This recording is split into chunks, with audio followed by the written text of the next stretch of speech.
Hello friends, आप सभी का स्वागत है इस चैनल में। इस वीडियो में हम Indian geography related important MCQ question cover करेंगे और ये मेरा इंडियन ज्योग्राफी पे 4th लेक्चर है। तो इससे पहले मैं 3 लेक्चर कवर किया हूँ, तो आप उसे भी देख सकते हैं। मैं आई बटन पे लिंक दे दूँगा और मैं इंडियन ज्योग्राफी का एक सेपरेट प्ले लिस्ट बना दिया हूँ, तो आप प्ले लिस्ट भी चेक कर सकते हैं। तो हमारा फर्स्ट क्वेश्चन है, which line passes through the middle of India. कौन सी रेखा भारत के मध्य से होकर गुजरती है? तो ऑप्शन बी दैट आंसर है ट्रॉपिक ऑफ कैंसर। तो कर्क रेखा ये भारत के मध्य से होकर गुजरती है। तो कर्क रेखा ये भारत के मध्य से होकर गुजरती है। तो ऑप्शन बी दैट आंसर है ट्रॉपिक ऑफ कैंसर। और ट्रॉपिक ऑफ कैंसर को नॉर्दर्न ट्रॉपिक के नाम से भी जाना जाता है। ट्रॉपिक ऑफ कैंसर को नॉर्दर्न ट्रॉपिक के नाम से भी जाना जाता है। तो ये भी इंपॉर्टेंट पॉइंट है। तो ऑप्शन बी दैट आंसर है, ये भारत के मध्य से होकर गुजरती है। यह भारत को 2 भागों में सेपरेट करती है। एंड फ्रेंड्स, यह चैनल आपके लिए हेल्पफुल है, तो आप अपना फीडबैक दे सकते हैं। इस चैनल को सब्सक्राइब कर सकते हैं फॉर मोर वीडियोज एंड इस वीडियो को भी लाइक कमेंट एंड शेयर कर सकते हैं। नेक्स्ट है, topic of cancer passes through how many states of India. कर्क रेखा भारत के कितने राज्यों से होकर गुजरती है?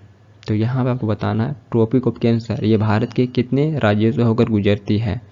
तो option B that answer 8 states. तो ये भारत के 8 राज्यों से होकर गुजरती है। और ये 8 राज्य कौन कौन से, तो उसे आप मैप में देखते हैं। तो जैसा देख सकते हैं, ये ट्रॉपिक ऑफ कैंसर को मैप में मार्क किया गया है। तो फर्स्ट स्टेट आपको गुजरात देखने को मिलेगा, गुजरात यहाँ पे लोकेटेड है। देन सेकेंड स्टेट राजस्थान, तो ये राजस्थान से होकर भी गुजरती है। देन थर्ड स्टेट मध्य प्रदेश, तो यहाँ पे मध्य में मध्य प्रदेश लोकेटेड है। देन फोर्थ स्टेट छत्तीसगढ़, तो यहाँ पे छत्तीसगढ़ है। देन फिफ्थ स्टेट बात करें तो झारखंड, यहाँ पे झारखंड लोकेटेड है। Then sixth state West Bengal Paschim Bangal, जो यहाँ पे लोकेटेड है। देन सेवन्थ स्टेट बात करें तो त्रिपुरा, जो आपको यहाँ पे देखने को मिलेगा। Then last and 8th state Mizoram, जो यहाँ पे लोकेटेड है। तो ये भारत के 8 राज्य हैं जिनसे होकर कर्क रेखा गुजरती है। तो ये इंपॉर्टेंट पॉइंट है। आपसे ऑप्शन पूछ लिए जाएंगे कौन से स्टेट से होकर कर्क रेखा गुजरती नहीं है, या पूछ लिए जाएंगे कौन से स्टेट से होकर कर्क रेखा गुजरती है। तो ये 8 स्टेट्स इंपॉर्टेंट है। नेक्स्ट है, in which state of India tropic of cancer covers the longest distance. Bharat के किस राज्य में कर्क रेखा सबसे अधिक दूरी तय करती है? तो यहाँ पे आपको भारत के उस स्टेट का नाम बताना है जिससे होकर कर्क रेखा सबसे अधिक गुजरती है। तो इन 8 में से सबसे अधिक किस राज्य से होकर गुजरती है, यह बताना है यहाँ पे। तो ऑप्शन डी राइट आंसर है मध्य प्रदेश। तो कर्क रेखा ये भारत में मध्य प्रदेश से होकर सबसे अधिक गुजरती है। तो ऑप्शन डी राइट आंसर है मध्य प्रदेश। नेक्स्ट है, in which state of India does the tropic of cancer covers the shortest distance. Bharat के किस राज्य में कर्क रेखा सबसे कम दूरी तय करती है? तो ऑप्शन सी दैट आंसर है राजस्थान। तो ये सबसे कम दूरी राजस्थान में तय करती है और सबसे अधिक पूछा जाएगा तो मध्य प्रदेश। तो ये दोनों पॉइंट इंपॉर्टेंट है। नेक्स्ट है, which state capital of India is located closest the tropic of Cancer. Bharat के किस राज्य की राजधानी कर्क रेखा के सबसे निकट स्थित है? तो यहाँ पे आपको उस स्टेट के कैपिटल का नाम बताना है जो कर्क रेखा के सबसे नज़दीक स्थित है। तो ऑप्शन राइट आंसर रांची। तो रांची ये कर्क रेखा के सबसे नज़दीक स्थित है। और ये किस स्टेट का कैपिटल है, तो ये आपको कमेंट सेक्शन में लिखना है। रांची ये किस स्टेट का कैपिटल है जो कर्क रेखा के सबसे नज़दीक स्थित है, तो ये आपको कमेंट सेक्शन में लिखना है। नेक्स्ट है, which river of India crosses the tropic of Cancer twice.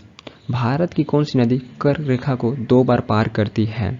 तो ऑप्शन बी राइट आंसर है माही रिवर। माही रिवर ये कर्क रेखा को 2 बार पार करती है। तो ऑप्शन बी दैट आंसर है। तो माही रिवर ये मध्य प्रदेश से निकलती है और राजस्थान तथा गुजरात होते हुए अरबियन सी में मिल जाती है। तो ये कर्क रेखा को 2 बार पार करने वाली नदी है। तो ऑप्शन बी दैट आंसर है।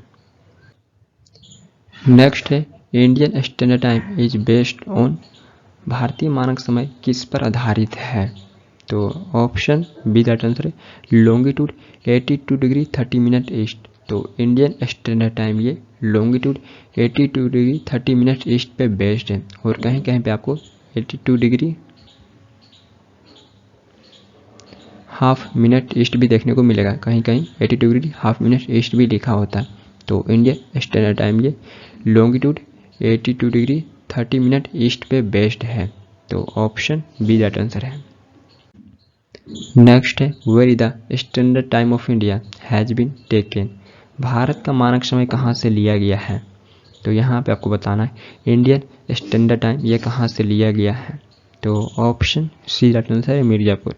इंडियन स्टैंडर्ड टाइम ये मिर्ज़ापुर से लिया गया है जो उत्तर प्रदेश में इलाहाबाद के पास स्थित है। तो कहीं कहीं पे आपको ऑप्शन में इलाहाबाद भी देखने को मिलता है, तो मिर्ज़ापुर ये उत्तर प्रदेश में इलाहाबाद के पास स्थित है।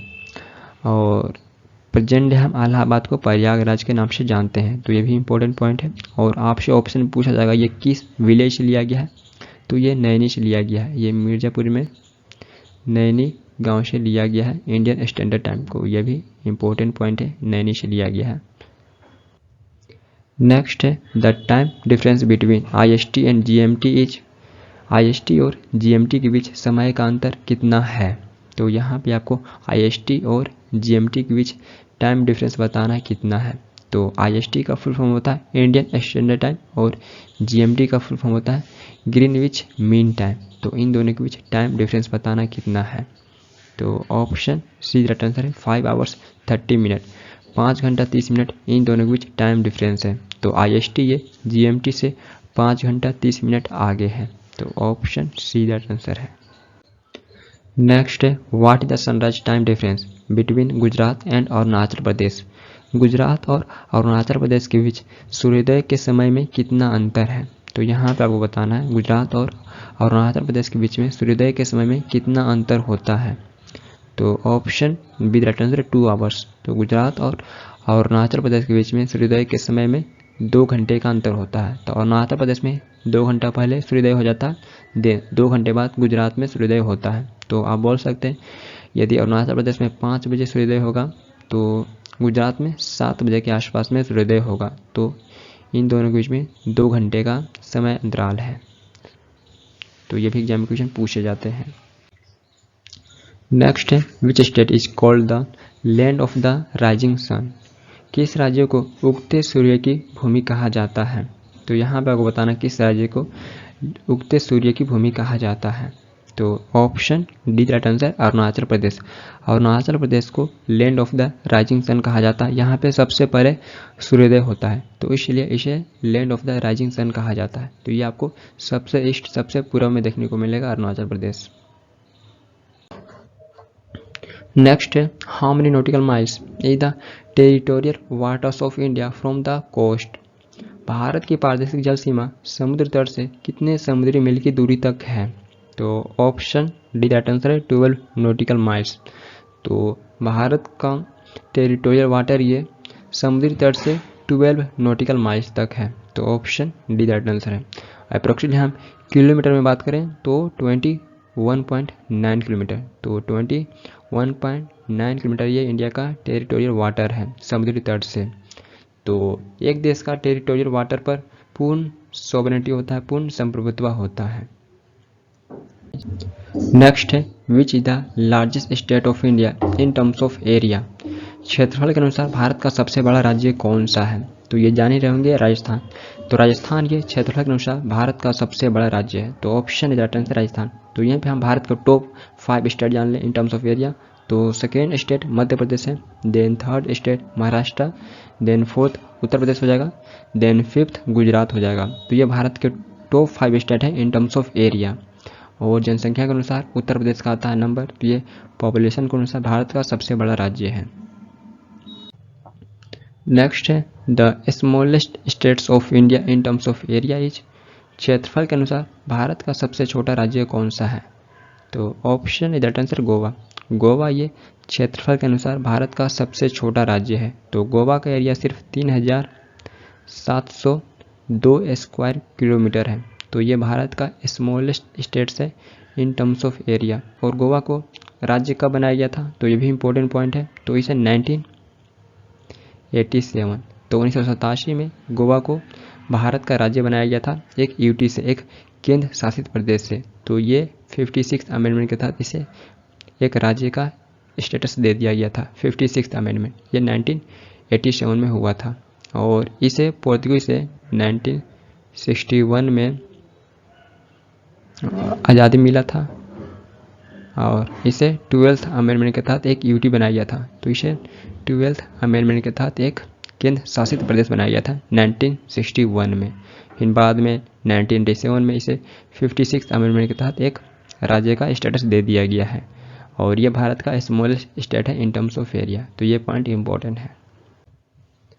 नेक्स्ट है the largest UT of India in terms of area is. क्षेत्रफल की दृष्टि से भारत का सबसे बड़ा केंद्र शासित प्रदेश कौन सा है? तो यहाँ पे आपको लार्जेस्ट यूटी बताना है इन टर्म्स ऑफ एरिया। भारत का लार्जेस्ट यूटी कौन सा है? तो ऑप्शन बी दैट आंसर है लद्दाख। लद्दाख ये भारत का लार्जेस्ट यूटी है इन टर्म्स ऑफ एरिया।